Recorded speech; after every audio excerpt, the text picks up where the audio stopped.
Hi everyone, welcome back to story time.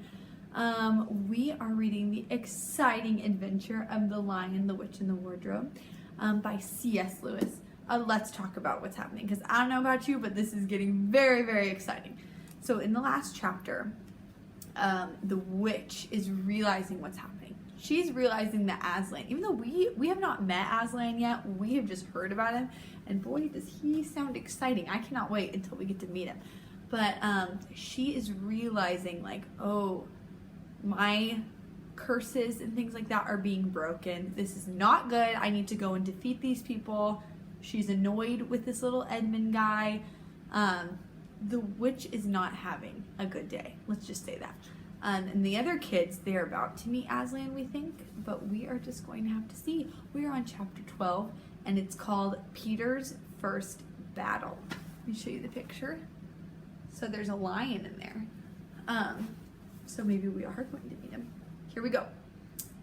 While the dwarf and the white witch were saying this, miles away the beaver and the children were walking an hour after hour into what seemed a delicious dream.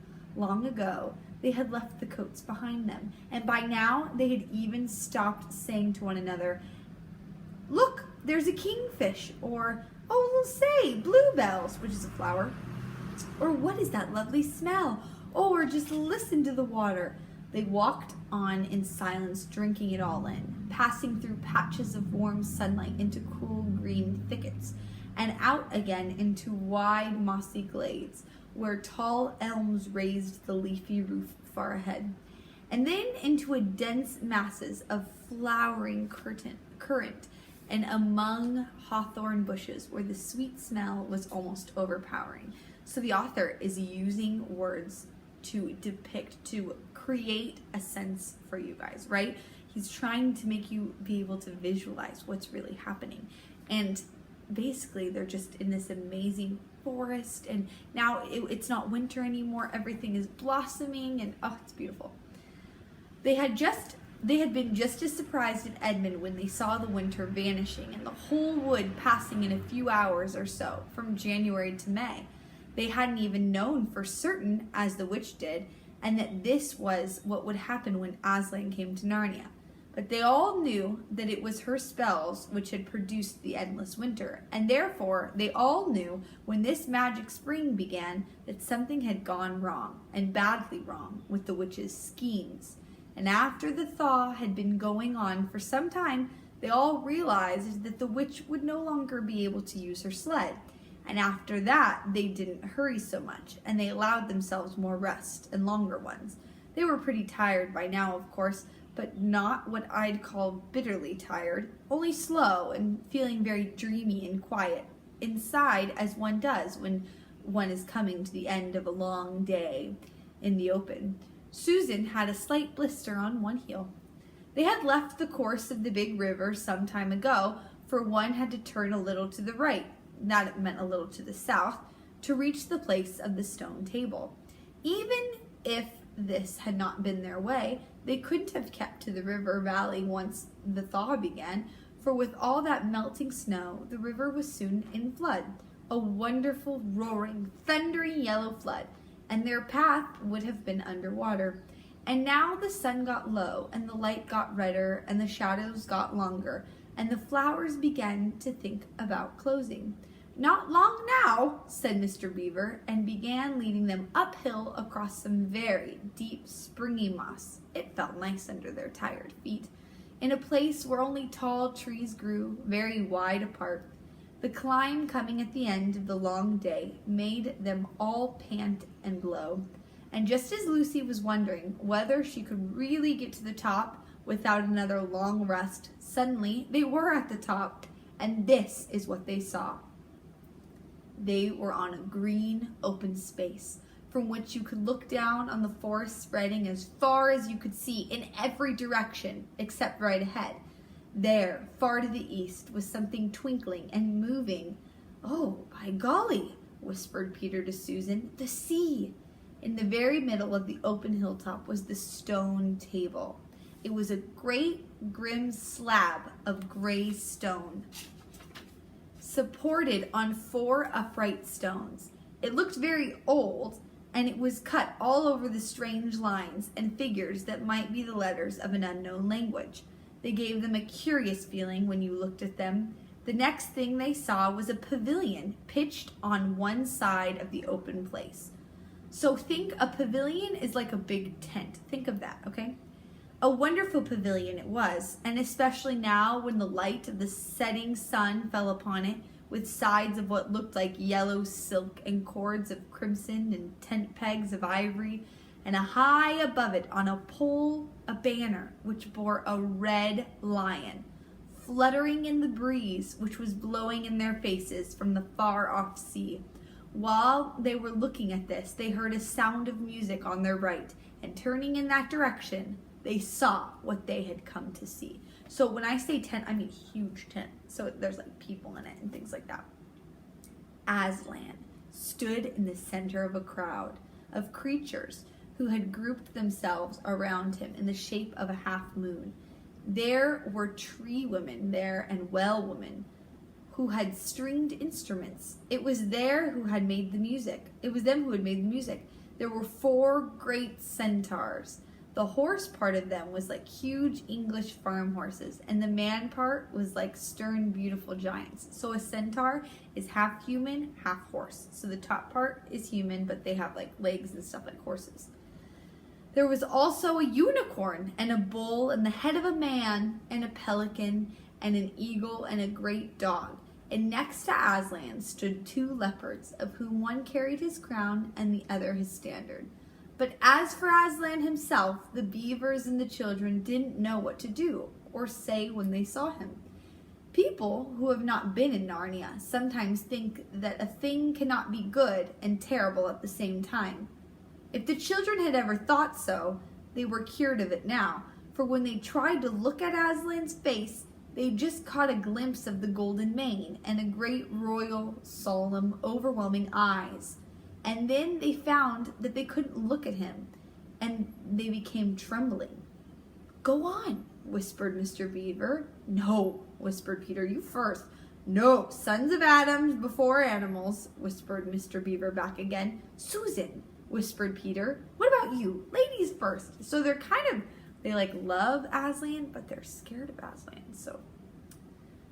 "No, you're the eldest," whispered Susan. And of course, the longer they went on doing this, the more awkward they felt. Then at last, Peter realized that it was up to him. He drew his sword and raised it to the salute. "Come on, pull yourselves together." He advanced to the lion and said, "We have come, Aslan." "Welcome, Peter, son of Adam," said Aslan. "Welcome, Susan and Lucy, daughters of Eve. Welcome, he-beaver and she-beaver." His voice was deep and rich, and somehow took the fidgets out of them. They now felt glad and quiet, and it didn't seem awkward to them to stand and say nothing. "But where is the 4th?" asked Aslan. "Who's the 4th?" "He has tried to betray them and joined the White Witch, oh Aslan," said Mr. Beaver. And he then something made Peter say, That was partly my fault," said Aslan. I was angry with him, and I think that helped him to go wrong." And Aslan said nothing, either to excuse Peter or to blame him, but merely stood looking at him with his great golden eyes. And it seemed to all of them that there was nothing to be said. "Please, Aslan," said Lucy, "can anything be done to save Edmund?" "All shall be done," said Aslan, "but it may be harder than you think." And then he was silent again for some time. Up to that moment, Lucy had been thinking how royal and strong and peaceful his face looked. Now it suddenly came into her head, and he looked sad as well. But next minute, that expression was quite gone. The lion shook his mane and clapped his paws together and said, "Meanwhile, let the feast be prepared. Ladies, take these daughters of Eve to the pavilion and minister to them." When the girls had gone, Aslan laid his paw, and though it was velveted, it was heavy, on Peter's shoulder, and said, "Come, son of Adam, and I will show you a far-off sight of the castle where you are to be king." And Peter, with his sword still drawn in his hand, went with the lion to the eastern edge of the hilltop. There a beautiful sight met their eyes. The sun was setting behind their backs. That meant that the whole country below them lay in the evening light, forest and hills and valleys, and winding away like a silver snake, the lower part of the great river and beyond. All this, miles away, was the sea, and beyond the sea, the sky, full of clouds, which were just turning rose color with the reflection of the sunset. But just where the land of Narnia met the sea, in fact, as the mouth of the great river, there was something on a little hill shining. It was shining because it was a castle, and of course the sunlight was reflected from all the windows, which looked towards Peter and the sunset. But to Peter, it looked like a great star resting on the seashore. "That, O man," said Aslan, "is Car Parabel of the Four Thrones, in which you must sit as king. I show it to you because you are the firstborn, and you will be the high king over all the rest." And once more Peter said nothing, for at that moment a strange noise woke the silence suddenly. It was like a bugle, but richer, so think like a trumpet, like doo-doo-doo. And once more Peter said nothing. "Oh, it is your sister's horn," said Aslan to Peter in a low voice, so low to be almost a purr. If it is not disrespectful to think of a lion purring. So remember, Father Christmas gave them those things, so that means she's in trouble.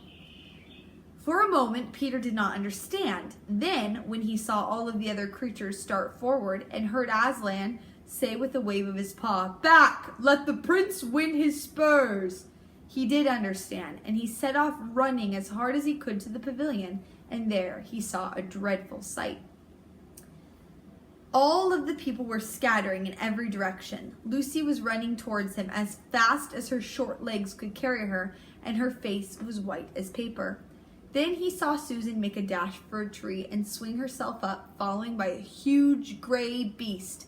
At first, Peter thought it was a bear, but then he saw that it looked like an Aslan, though it was far too big to be a dog. So that's the type of dog. Then he realized that it was a wolf standing on its hind legs with its front paws against the tree trunk, snapping and snarling. All the hair on its back stood up at the end. Susan had not been able to get higher than the second branch. One of her legs was hung down so that her foot was only an inch or two above the snapping teeth. Peter wondered why she did not get higher or at least take a better grip. Then he realized that she was going to faint, and that if she fainted, she would fall. Peter did not feel very brave. Indeed, he felt he was going to be sick, but that made no difference to what he had to do. He rushed straight up to the monster and aimed a slash of his sword at its side. That stroke never reached the wolf. Quick as lightning, it turned round, and its eyes flaming and its mouth wide open in a howl of anger. If it had not been so angry that it simply had to howl, it would have got him by the throat at once. As it was, though, all this happened too quickly for Peter to think at all. He had just time to duck down and plunge his sword as hard as he could between the brute's forelegs into his heart. Then came a horrible, confused moment, something like a nightmare. He was tugging and pulling, and the wolf seemed neither alive nor dead, and its bared teeth knocked against his forehead, and everything was blood and heat and hair. A moment later, he found that the monster lay dead, and he had drawn his sword out of it, and was straightening his back and rubbing the sweat off his face and out of his eyes. He felt tired all over. Then after a bit, Susan came down the tree. She and Peter felt pretty shaky, and when they met, and I won't say there wasn't any kissing and crying on both sides. They're siblings, don't worry, it was kissing on the cheek. But in Narnia, no one thinks any worse of you for that. "Quick, quick!" shouted the voice of Aslan. "Centaurs, eagles, I see another wolf in the thickets, there behind you. He has just darted away. After him, all of you. He will be going to his mistress. Now is your chance to find the witch and rescue the fourth son of Adam."